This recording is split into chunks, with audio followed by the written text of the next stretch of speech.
I think one of the really undervalued surfaces is this stuff called PEI, which is basically a fiberglass. So you can kind of tell it's got this translucency to it. It's very, very thin, and it's basically very similar to the stuff that PCBs, circuit boards, are made out of. And so I really recommend getting one of these and then sticking one of these sort of matte build plate finishes to it, which are self-adhesive, and go over the top.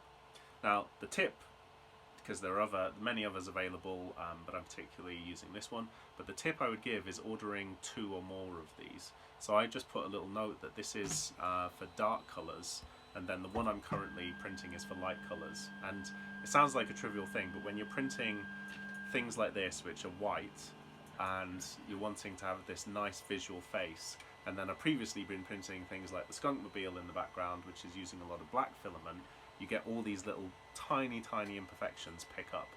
So of course the solution to this is you could use something like glass, which doesn't have any issues like that at all. But I think this is such a useful build plate, and also the ability to take it off and crack it by bending it means that the parts just come off really easily, whilst at the same time maintaining really good build adhesion whilst you're working as well. So this stuff is PEI, very useful, and indeed a lot of people just print on it directly as well without even using this. So hope that's useful. Try it out.